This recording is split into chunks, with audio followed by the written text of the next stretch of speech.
Bismillahirrahmanirrahim. Alhamdulillahirabbil alamin. Wassalatu wassalamu ala sayyidina Muhammadin asyrafil mursalin wa ala alihi wa sahbihi ajma'in. Subhanaka la ilma lana illa ma 'allamtana innaka antal alimul hakim wa tub 'alaina innaka antat tawwabur rahim wa taqabbal minna innaka antas samiul alim. Qala rabbi shrah li sadri wa yassir li amri wa hlul 'uqdatam min lisani yafqahu qawli. A'udzu ta'alluma wa ta'allima wal ifadata wal istifada wa tamassuka ala kitabillah wa sunnati rasulih wa du'a ila al-huda wa dalala ala al-khair ibtigha'a mardatihi wa qurbihi wa thawabihi subhanahu wa ta'ala. Qala al-musannif rahimahullah ta'ala wa nafa'ana bihi wa bi'ulumihi wa amadana bi asrarihi fid dharain amin.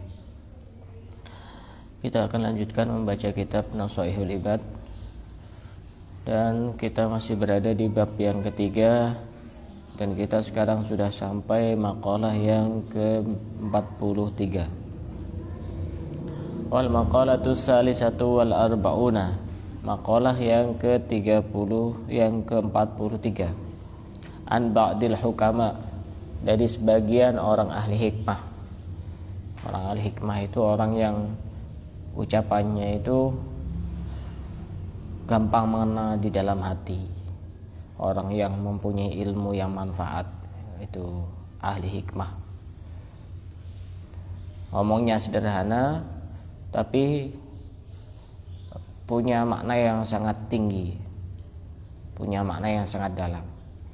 Sebagian ahli hikmah berkata, man ya'tasama bi aqlihi dhalla, barang siapa yang bersandar kepada akalnya, berpegangan kepada akalnya, mengandalkan akalnya, dhalla, maka dia akan tersesat. Akal itu ada batasan-batasannya, jadi semua itu tidak bisa langsung pakai akal. Semisal urusan Isra dan Mi'raj, masuk akal enggak? Enggak. Susah itu masuk akal itu. Makanya kalau orang itu mengandalkan akalnya, maka dia akan tersesat. Ya, akal itu ada porsinya sendiri. Dan iman itu jangan pakai akal. Iman itu pakai hati. Semisal di dalam surat Al-Baqarah, dzalikal kitabu la raiba fihi hudal lil muttaqin.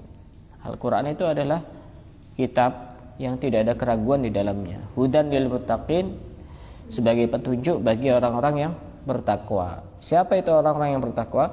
Alladzina yu'minuna bil ghaibi, yaitu mereka yang mengimani terhadap hal-hal yang gaib. Coba kalau kita pikir ya, beriman kepada Allah, coba pikir secara akal, Allah mana? Bentuknya seperti apa? Wujudnya seperti apa? Warnanya apa? Kalau pakai akal terus, dollah, sesat. Nabi Muhammad pernah ketemu enggak? Enggak pernah. Iman, terus pakai akal. Barangkali kan cuma cerita itu, Nabi Muhammad itu. Kan bisa jadi cuma cerita. Malaikat, termasuk rukun-rukun iman kan, beriman kepada Allah, beriman kepada malaikat-malaikat Allah. Pernah melihat malaikat? Tidak pernah kan? Pakai akal, ya sesat. Apalagi sampai ada orang yang bisa manggil malaikat itu, ya hebat itu. Masa bisa malaikat dipanggil? Ada salah satu orang di Pasuruan yang suka ngobati orang, yang katanya bisa manggil malaikat. Nyaman bisa manggil malaikat. Enak manggil malaikat. Manggil malaikat siapa yang enak? Jangan. Mikail. Panggil malaikat Mikail. Minta rezeki yang banyak. Malaikat tidak bisa. Kita ngelihat tidak bisa. Kalau jin masih bisa dilihat oleh sebagian orang, walaupun sebagian orang lain yang tidak bisa melihat. Semisal kitab-kitab Allah juga selain Al-Quran, pernah lihat? Ya ini susah, kalau pakai akal terus ya susah. Kadang-kadang urusan rezeki juga tidak bisa di logika. Kadang-kadang orang itu mikirnya, Logikanya seperti ini, logikanya. Iya, logika itu ada batasan-batasannya. Kalau semuanya harus pakai akal itu manitasama bi aqlihi dhalla. Barang siapa yang mengandalkan akalnya maka dia akan tersesat. Semua tidak bisa dilogika. Ada beberapa yang bisa dilogika, ada yang tidak bisa dilogika. Urusan iman tidak bisa dilogika. Tidak bisa pakai akal, itu tidak bisa. Allah sekarang di mana? Surga, coba. Mau mikir pakai akal. Surga ada di mana? Kita harus percaya bahwa surga itu ada. Bentuknya seperti apa? Ya tidak pernah terpikirkan oleh akal kita. Mala ainun ra'at wala udhunun sami'at wala khatara ala qalbi bashar. Itu surga itu. Tidak pernah dilihat oleh mata, tidak pernah didengar oleh telinga, dan tidak pernah terbersih di dalam hati. Itu surga, gambaran surga. Lalu terus kayak apa surga itu? Mata tidak pernah melihat, telinga tidak pernah mendengar, tidak pernah terbersih di dalam hati. Surga kayak apa? Pakai akal, ya sesat. Oh berarti surga itu udah ada, itu cuma hayalan. Surga, neraka, sirot, misalnya jembatan yang menghubungkan seseorang untuk menuju surga. Di bawahnya ada neraka. Yang digambarkan sirot itu sangat kecil, diibaratkan seperti rambut dibelah menjadi 7 dan tajamnya lebih tajam dari sesuatu yang tajam di dunia. Bisa lewat situ pakai akal? Ya sesat itu nanti. Oh tidak mungkin, cuma cerita-cerita itu. Pakai akal, ya kemungkinan tidak ada yang bisa kan pakai akal. Kemungkinan tidak ada yang bisa, pasti jatuh semua. Tapi bagi Allah tidak ada yang tidak mungkin. Ya urusan rezeki juga seperti itu. Mungkin tidak saya sekarang dikasih rezeki sama Allah pakai akal, ya sesat. Sekarang tidak punya uang, tidak bisa makan. Mungkin tidak nanti itu Allah ngasih rezeki pakai akal terus, ya sesat nanti.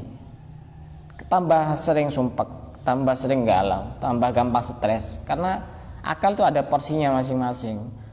Nah akal itu ya salah satu fungsinya ya untuk bertafakur. Tafakkaru fi khalqillah wala tafakkaru fi dzatillah. Berfikirlah terhadap ciptaan-ciptaan Allah. Misal contoh ya, bunga.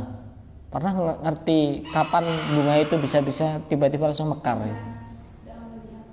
Nah ini akal kita waktu itu kita fungsikan. Misalnya cabai Lombok asalnya kan hijau, pernah ngerti kapan merahnya? Ya ini akal, ini kita fungsikan. Semangka kok bisa dicat dari dalam gitu? Ini akal. Agar apa? Agar manusia itu bisa memanfaatkan akal dengan sebaik-baiknya. Karena ada 3 jenis makhluk Allah, ada manusia, ada hewan, ada malaikat. Malaikat itu hanya diberi akal tapi tidak diberi nafsu. Sehingga malaikat itu tidak ada yang bermaksiat sama sekali. La ya'sillaha tarfata ain, tidak pernah bermaksiat sekejap mata pun. Ibadah terus dari pertama kali diciptakan sampai nanti hari kiamat, malaikat itu ibadah semuanya. Tidak ada yang maksiat sama sekali. Dan nanti ketika dipanggil di hadapan Allah, malaikat ini akan berkata, ma'abadtuka haqqa ibadatika. Ya Allah, aku masih belum bisa beribadah kepadamu dengan sebaik-baik ibadah. Itu malaikat yang ibadahnya pol-polan itu. Gaspol istilahnya anak muda sekarang itu. Ibadahnya pol-polan, tidak pernah berhenti, 24 jam non-stop. Tapi nanti malaikat akan berkata di hadapan Allah, ma'abadtuka haqqa ibadatika. Ya Allah, aku tidak bisa beribadah kepadamu dengan sebaik-baik ibadah. Itu malaikat. Nah kita ini mau ngomong apa di hadapan Allah?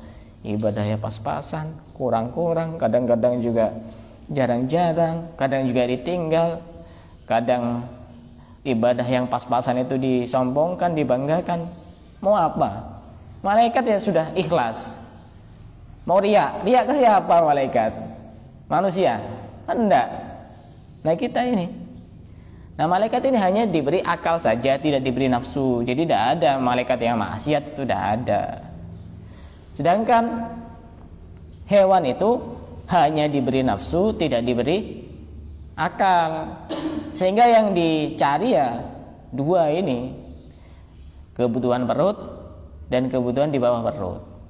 Itu hewan itu. Ya pokoknya yang senang-senang. Kalau hewan itu punya akal, ya cari betina yang jadi pasangannya sendiri. Kenyataannya kan siapa saja kan disikat. Ya kan memang tidak ada akal. Masuk di sawahnya orang, kemudian makan tanaman-tanaman yang ditanam sama orang di sawahnya sendiri. Kenapa? Ya tidak ada akal. Tapi manusia diberi dua, diberi akal dan diberi nafsu. Akal fungsinya untuk bisa mengontrol nafsu ini. Karenanya dikatakan oleh ulama, kalau orang bisa, akalnya bisa mengalahkan nafsunya, maka dia derajatnya seperti malaikat. Tapi kalau orang nafsunya dikalahkan oleh akalnya, akalnya dikalahkan oleh nafsunya, maka dia seperti hewan. Wujudnya saja manusia, tapi hakikatnya itu hewan. Itu namanya hewan yang berwujud manusia. Kalau ada orang akalnya itu bisa mengalahkan nafsunya, maka itu namanya malaikat. Malaikat tak bersayap itu namanya. Setengah-setengah ya berarti ya. Itu berarti namanya manusia jadi-jadian. Oh iya kan kadang-kadang berubah-berubah itu. Iya. Itu namanya malaikat tak bersayap. Karena kemarin dijelaskan bahwasanya malaikat itu punya sayap. Malaikat itu punya sayap. Malaikat Jibril punya sayap berapa? 600. Satu sayap saja dibentangkan maka akan menutupi dunia dan seisinya dari ujung timur sampai ujung barat. Nah, ini kata beliau, kata Al-Hikmah, orang yang mengandalkan akalnya maka dia akan tersesat. Tapi kalau orang itu mengandalkan kepada Allah, maka dia akan mendapatkan satu kebenaran. Semuanya tidak bisa dijangkau dengan akal. Ada porsinya masing-masing. Misal ya urusan jodoh ya. Misalnya sudah usia 39 tahun misalnya. Secara akal kayaknya susah untuk cari jodoh. Secara akal kayaknya susah untuk cari jodoh. Tapi bagi Allah tidak ada yang tidak mungkin, tidak ada. Tidak ada yang tidak mungkin. Rezeki juga sama. Secara akal ya, warung yang buka 24 jam non-stop, tidak ada tutupnya, itu mestinya penghasilannya lebih banyak secara akal ya. Tapi bisa jadi orang yang buka cuma beberapa jam, dia rezekinya dikasih rezeki yang lebih banyak oleh Allah. Karena semua tidak bisa dilogika. Semua tidak bisa dilogika. Ada fungsinya sendiri akal itu untuk belajar, untuk mencari ilmu, memikirkan ilmu, untuk memikirkan ciptaan-ciptaan Allah, untuk mengartikan, merenungkan ayat-ayat Al-Quran, hadis-hadis Nabi. Itu ada fungsinya sendiri-sendiri. Tidak semua langsung bisa dilogika. Ini yang pertama. Kata orang ahli hikmah, mani tasoma bi aklihi dhalla. Barang siapa yang mengandalkan akalnya tanpa dia berpegangan kepada Allah, mengandalkan Allah, maka dia akan tersesat. Sesat di sini artinya sangat luas. Yang kedua, wa man istaghna bi malihi qalla. Orang yang merasa cukup dengan hartanya, maka dia akan merasa hartanya sangat sedikit. Maka akan sedikit. Merasa cukup itu bukan dengan harta, tapi merasa cukup dengan Allah. Kalau hati kita merasa cukup dengan Allah, maka segala sesuatu akan dicukupi sama Allah. Wa may yatawakkal 'alallahi fahuwa hasbuh. Barang siapa yang bertawakal kepada Allah, maka Allah akan mencukupi segala kebutuhannya. Nah, tawakalnya kita sebagai orang awam itu ya usaha. Kemudian setelah usaha, kita memasrahkan hasilnya tersebut kepada Allah. Tawakalnya kita bukan berpangku tangan, bukan diam di masjid terus, berzikir terus, ngaji terus, bukan. Usaha, setelah usaha hasilnya dipasrahkan kepada Allah. Ketika sudah dipasrahkan kepada Allah, ya itu yang sudah menjadi bagian kita. Itulah yang terbaik. Dikasih sekian sama Allah, dikasih banyak sama Allah, kasih sedikit sama Allah. Ya itu memang sudah bagian kita. Kalau kita sudah pasrahkan kepada Allah, maka orang itu tidak gampang stres. Kadang-kadang orang itu manajemen bisnis, sudah di manage bisnisnya. Ini karyawannya nanti masuk jam sekian sampai jam sekian, nanti tugasnya ini. Ternyata masih rugi. Ya karena semua ada yang atur Allah. Sehebat apapun orang mau mengatur, kalau Allah tidak mengatur yang sesuai dengan pemikirannya, tidak bisa. Tidak bisa.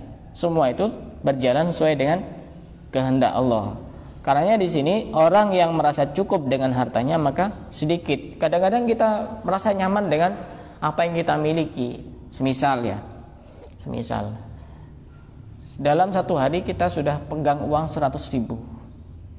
Itu biasanya tenang ada uang 100.000. Berarti dia itu mengandalkan dengan uangnya itu. Tapi dia tidak tahu apakah nanti uangnya masih ada apa enggak. Tiba-tiba pas jatuh hilang. Akhirnya kan tidak tenang itu. Akhirnya jadi sedikit. Oh punya uang 1 juta, ini paling bisa nyampe 1 bulan. Itu justru sedikit. Tapi orang itu ketika yakin kepada Allah, hatinya itu bersandar kepada Allah, maka hidupnya itu tenang. Ada Allah. Saya itu lagi-lagi saya bilang, saya itu tipe orang yang sangat yakin. Semisal sekarang itu udah punya uang, saya yakin besok pasti punya uang. Jadi tidak begitu repot itu. Dan orang juga jangan membatasi urusan rezeki dari satu pintu. Kenapa? Karena pintu rezekinya Allah itu sangat banyak. Orang sudah tidak bisa kerja di sini, apakah kemudian tidak dikasih rezeki sama Allah? Ya bisa juga lewat jalan yang lain. Bisa, semuanya bisa. Nah, ini yang kedua, orang yang merasa cukup dengan hartanya maka akan sedikit.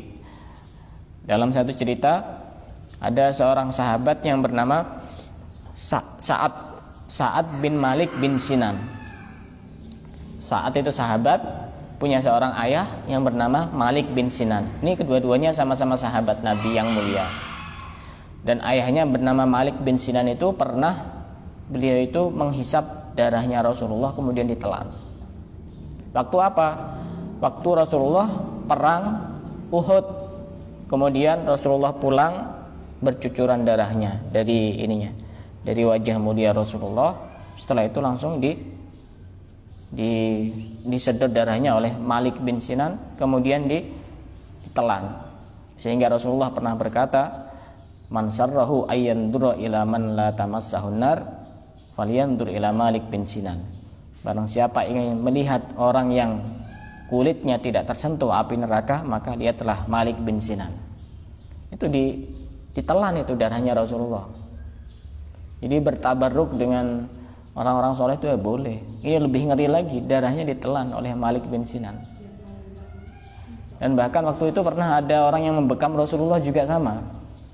Bekam zaman dulu kan tidak sama dengan bekam zaman sekarang. Kalau bekam zaman sekarang kan dipakai kop itu kan, sedot seperti ini. Kalau dulu itu kan pakai tanduk hewan itu, ada lubangnya, sehingga langsung ditempelkan ke kulit itu langsung disedot. Itu langsung dimuntahkan. Tapi ini ada salah seorang sahabat ini dipeseni oleh Rasulullah, nanti kalau sudah dibekam darahku itu buang di mana tidak ada yang tahu. Buang di tempat yang tidak ada yang tahu. Akhirnya apa? Sahabat ini pintar, langsung ditelan itu darahnya. Setelah selesai Rasulullah bertanya, darahku sudah dibuang di mana? Di tempat yang tidak ada yang tahu. Lu di mana? Sudah aku telan Rasulullah. Apakah kemudian dimari oleh Rasulullah? Tidak. Kenapa? Bertabaruk dengan orang-orang soleh. Boleh apa tidak boleh? Boleh. Contoh yang lain, idhabu biqamisi hada fa'alquhu ala wajhi abi ya'ti basira. Ceritanya Nabi Yusuf. Waktu ayahnya bernama Nabi Yakub, buta kan? Karena ditinggal oleh Nabi Yusuf, lama berpisah. Sehingga ketika sudah terdengar kabarnya, Nabi Yusuf itu mengirimkan gamisnya untuk dibawa kepada ayahnya, nanti ini dicium oleh ayahnya dan kemudian langsung sembuh. Itu kan juga bertabaruk dengan orang-orang soleh. Itu ya boleh, jangan sampai mengatakan haram atau bid'ah. Boleh. Nah, orang itu kalau sudah merasa cukup dengan Allah, maka dia akan punya segalanya. Satu cerita, kenapa? Hidup bahagia. Satu cerita dari Sa'ad bin Malik bin Sinan. Waktu itu saat ini orang yang tidak punya makanan, tidak punya apa-apa yang bisa dimakan, tidak punya makanan, tidak punya minuman, sehingga saat ini menali perutnya dengan batu. Orang-orang dulu itu seperti itu, kalau lapar dan tidak mau minta-minta, tidak mau melakukan yang haram itu, batu ditali seperti ini. Ya, untuk mengganjal perutnya itu.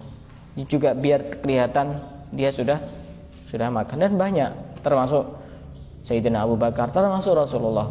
Seperti itu, manusia mulia hidupnya seperti itu. Kadang kita manusia tidak mulia masih dikasih sudah sangat enak, masih banyak ngeluhnya ya. Kita ini siapa? Rasulullah manusia yang mulia saja kadang-kadang sampai 3 hari tidak makan Rasulullah itu. Lapar itu Sa'ad bin Malik bin Sinan itu sampai diikat itu perutnya dengan batu. Kemudian istrinya itu berkata kepada Sa'ad, coba kamu datang kepada Rasulullah, mintalah sesuatu. Biasanya kalau datang ke sana itu pasti dikasih sama Rasulullah. Kemudian kata Sa'ad bin Malik bin Sinan ini, enggak, saya tidak mau datang ke sana. Saya mau nyari sesuatu sampai saya sudah tidak mampu lagi untuk menemukan sesuatu. Sehingga ketika sudah cari kemana-mana tetap tidak dapat, akhirnya datang kepada Rasulullah. Waktu itu Rasulullah sedang berkhutbah di depan para sahabatnya. Isi khutbahnya itu, man yastaghni yughnihillah. Barang siapa yang merasa cukup, maka Allah akan mengayakannya.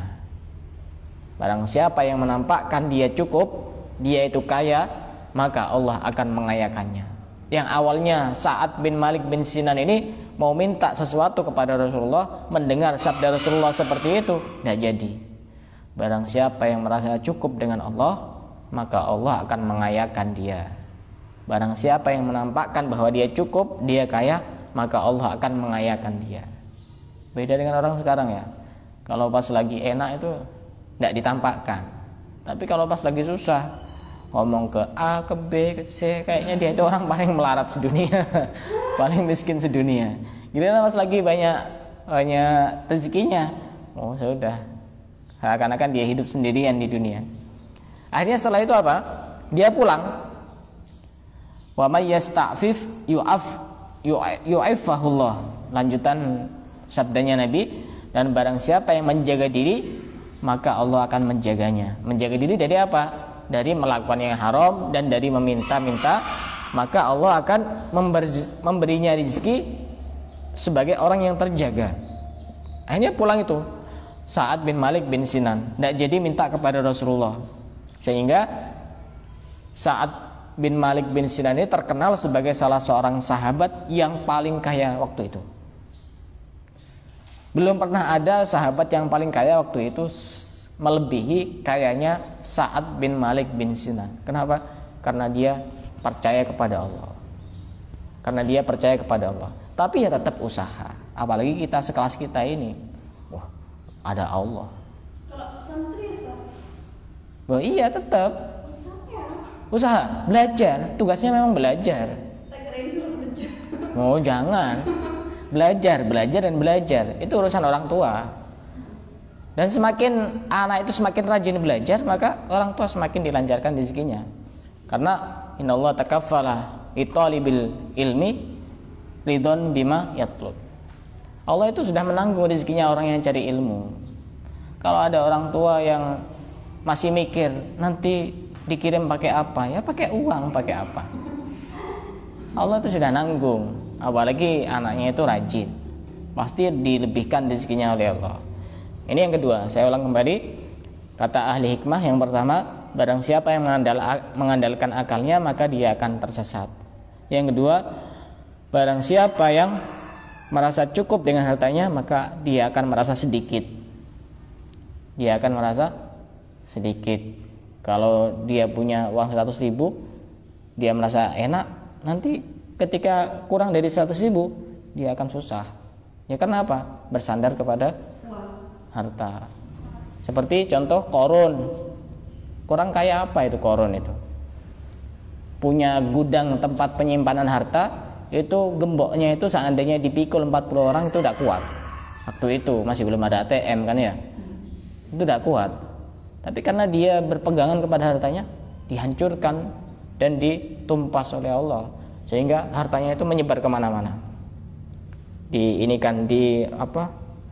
Dimasukkan ke dalam bumi, perut bumi, sehingga hartanya menyebar kemana-mana. Sehingga kalau ada orang tiba-tiba gali sesuatu kemudian menemukan harta, disebut harta karun. Itu ya sebenarnya bisa hartanya orang sekarang juga.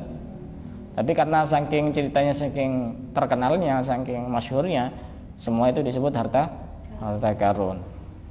Yang ketiga, sudah hampir mau jam 7.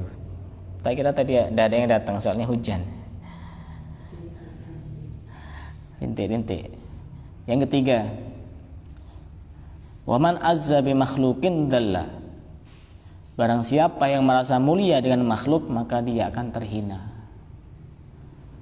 Barang siapa merasa mulia dengan makhluk, maka dia akan terhina. Tu'til mulka man tasya, yu'til mulka man tasya, wa tu'izzu man tasya, wa tudhillu man tasya. Biyadikal khair innaka ala kulli syai'in qadir. Kita itu tidak perlu merasa mulia dengan makhluk.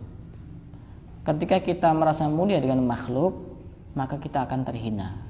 Satu contoh, misalnya dekat dengan gubernur, dekat dengan presiden, dekat dengan bupati, kita merasa mulia misalnya. Coba kalau misalnya pas lagi ada kasus itunya, gubernurnya, bupatinya, presidennya, kemuliaannya hilang. Kenapa? Karena bersandar kemuliaan dengan makhluk. Kita punya jabatan, jadi misalkan kepala desa atau pak camat, kita merasa mulia dengan jabatan kita, dicopot, hilang kemuliaannya. Allah itu sudah ngasih bagian masing-masing. Tu'izzu man tasya wa tudhillu man tasya. Allah memuliakan orang yang dikehendaki, juga menghinakan orang yang dikehendaki. Kalau orang sudah dikehendaki mulia oleh Allah, maupun orang seluruh dunia mau menjatuhkan dia tetap mulia. Orang sudah dihinakan oleh Allah, mau orang seluruh dunia memuliakan dia, tetap dia hina. Kehinaan dan kemuliaan itu disandarkan kepada Allah, itu kemuliaan yang hakiki. Karenanya disebutkan waman azza bi makhluqin dzalla. Orang yang merasa mulia dengan makhluk itu ya banyak, bisa dengan hartanya, bisa dengan jabatannya, bisa dengan orang lain, maka dia akan terhina, benar-benar terhina. Semuanya tidak ada yang bisa dipertahankan. Tapi kalau orang itu merasa mulia dengan adanya hati yang merasa dia selalu diawasi oleh Allah, dia merasa punya kewajiban terhadap Allah, maka dia akan mulia.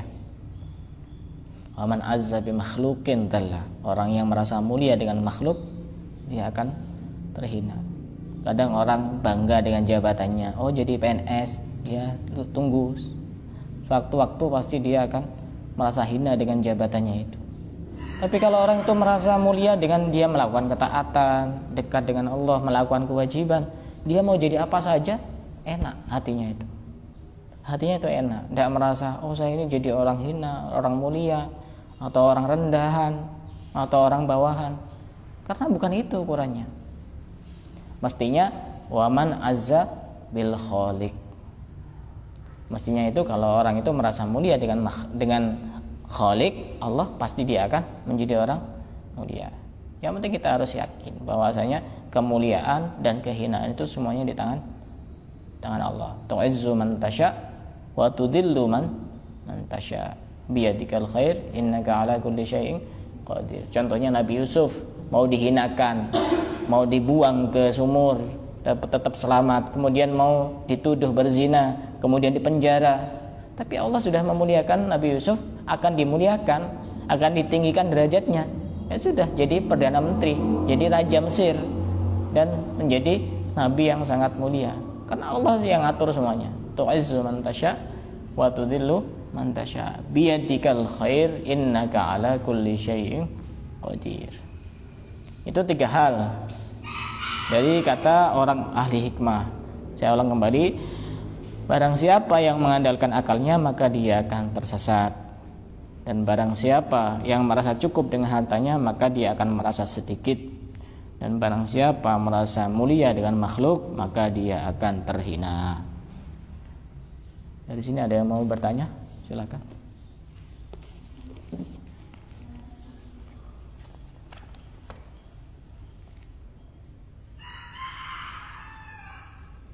Ini masih panjang. Ini ada berapa bab? Ini ada 10 bab. Sekarang masih bab yang ketiga. Semoga istiqomah dan sampai selesai, insyaallah. Walaupun cuma sedikit-sedikit tidak apa-apa. Ada yang mau ditanyakan? Silakan. Tidak saya isi banyak karena ini hujan. Mestinya banyak yang mau hadir karena hujan itu. Kasihan. Kalau tidak ada kita cukupkan sampai di sini. Wallahu a'lam bishawab.